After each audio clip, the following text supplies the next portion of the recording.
ঢাকা মহানগরীর অনেক সমস্যার মধ্যে প্রধানতম সমস্যা ট্রাফিক ব্যবস্থা।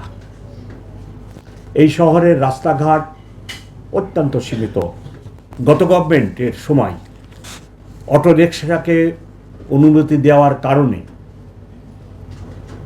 হু হু করে অটোরিকশার সংখ্যা বৃদ্ধি পাচ্ছে এবং এই অটোরিকশার সংখ্যা যদি রোধ করা না যায়, অচিরেই আপনারা এরূপ একটি ঢাকা শহর পাবেন যেখানে আপনি আপনার বাসা থেকে বেরোলেই আর কোনো মুভমেন্টের সুযোগ থাকবে না। ম্যানুয়ালি অপারেটেড রিক্সার যে সাইজ, যে আকার, অটোরিকশার আকার ম্যানুয়ালি অপারেটেড রিক্সার চেয়ে প্রায় দ্বিগুণ। আমার রাস্তার স্পেস অত্যন্ত সীমিত। এই সীমিত স্পেস অটোরিকশা দখল করে নেবে এবং মানুষের মুভমেন্ট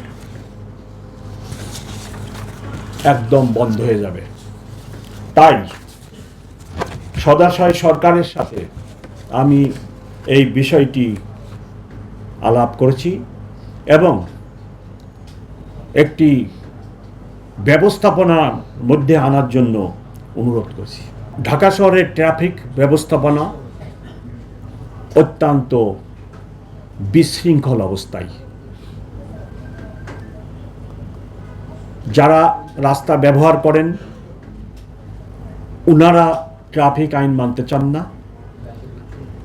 অন্যদিকে হকাররা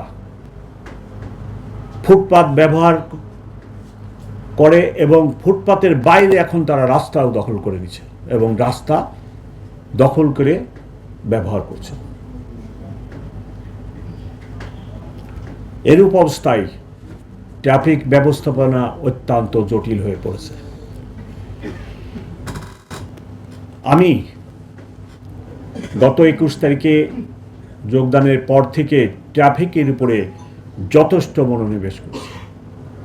আপনারা নিশ্চয়ই অবগত আছেন যে হারে আগে ট্রাফিক আইন লঙ্ঘনের জন্য মামলা করা হতো, মামলা দ্বিগুণ গতিতে করা হচ্ছে। এটার অর্থ এই নয় যে আমি একজন tax collector or VAT collector মামলা করে আমি রেভিনিউ কালেকশন করতেছি।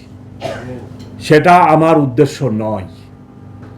আমার উদ্দেশ্য ট্রাফিক ব্যবস্থাপনাকে একটা শৃঙ্খলার মধ্যে নিয়ে আসা। আর যদি ওই থানা ফাঁড়ি যদি কাজই না করবে তাহলে জুলাই আগস্টের পরবর্তীতে যে অরাজকতা বা যে লুটপাট, যে ডাকাতি শুরু হয়েছিল সেটা তো এখন বন্ধ আছে। নিশ্চয় থানা ফাঁড়িও কাজ করতেছে।